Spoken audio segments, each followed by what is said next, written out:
Well, good morning, friends, and welcome to the Homestead. This is Adrienne. Very good to see you today.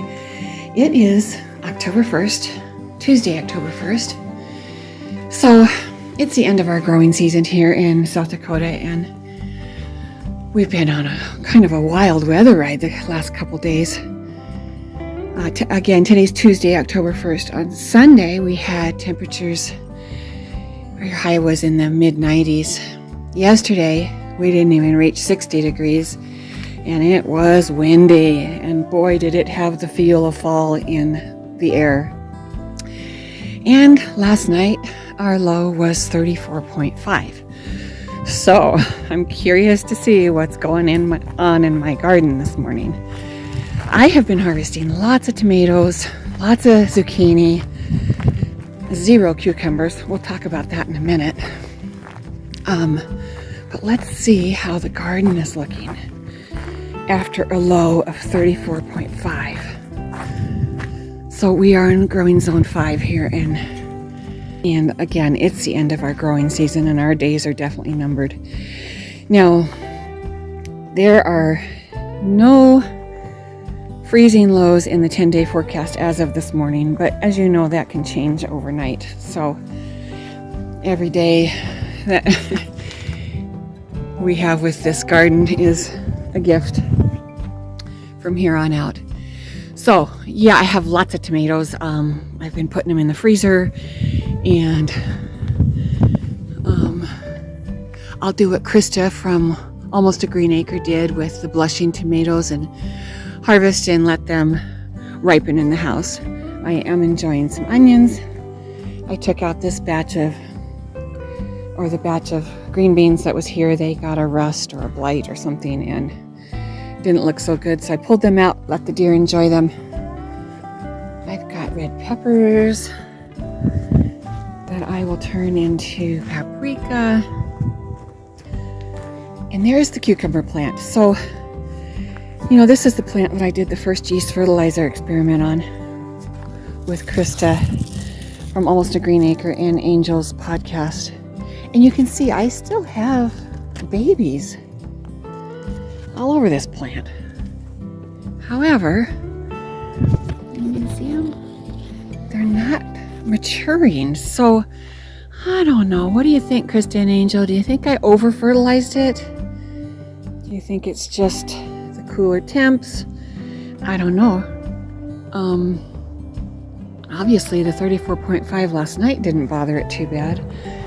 But let me know what you guys think. I have one zucchini plant left out here, and he is suffering with powdery mildew, but has a couple of fruit I thought he might be able to get a little more size on. I took out the Rise and Shine yellow summer squash because he had no more fruit set and was suffering from powdery mildew infestation. But tomatoes look pretty good. That temperature of 34.5 didn't bother it too much. Oh, let's go look at the plants in the courtyard.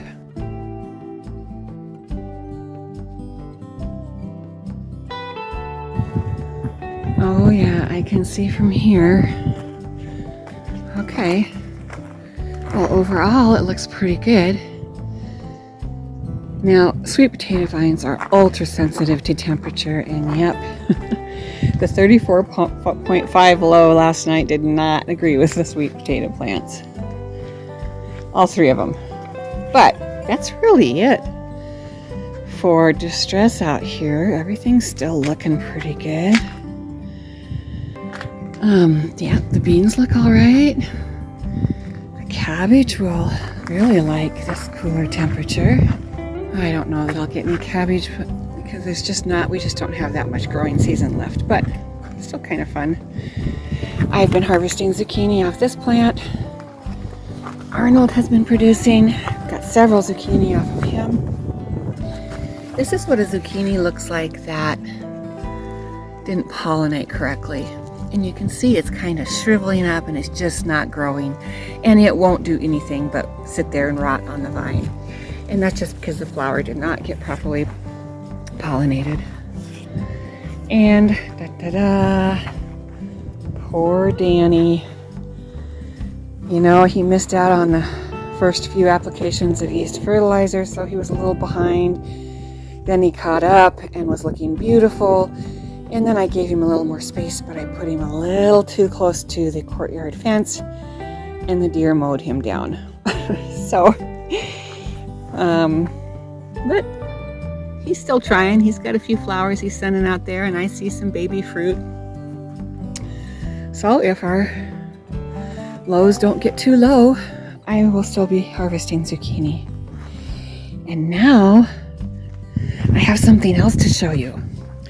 So, we've been in this house 4.5 months or so. And as I've been giving you tours and we've been, making this space our own, I've always said the greenhouse would be located right where this easy up is. We were going to do like a 10 by 10 or 12 by 12 greenhouse right here. And the area is flat.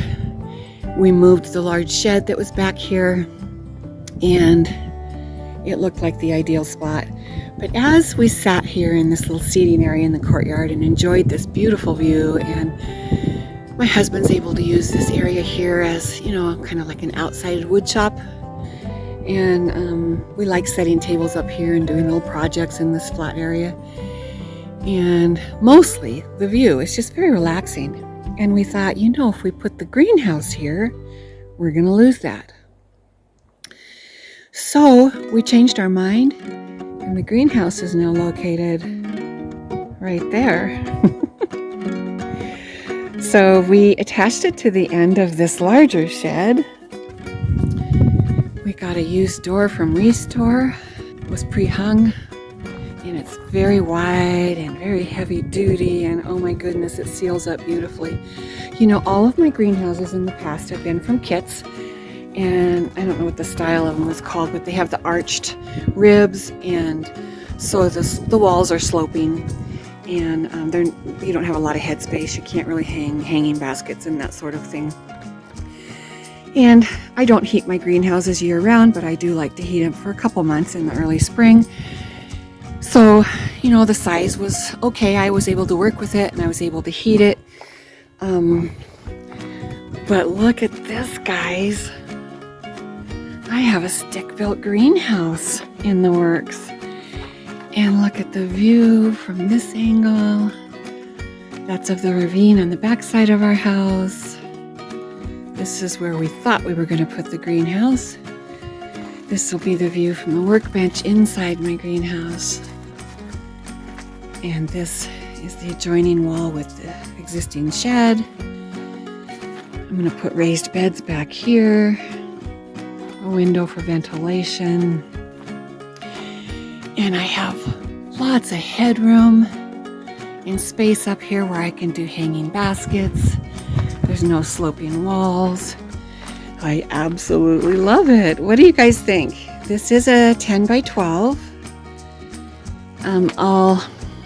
We're keeping track of the cost of this build, and we will let you know what it comes out to. But the greenhouse is going to be finished this fall. I'm so excited. We'll probably have benches to build, and I don't know that I'll have all the raised beds done, but the structure will be completed. So, the longer we were here and the more we lived on this property and enjoyed the views and stuff, I'm really glad that we waited to get that greenhouse started, because I like that view. And this view is even better. Look at that, guys. Oh, I'm excited. Can you tell I'm excited? Okay, thanks for joining me today. That's our update, and I'll be back in a few days and show you where we're at with this greenhouse build. Have a great week.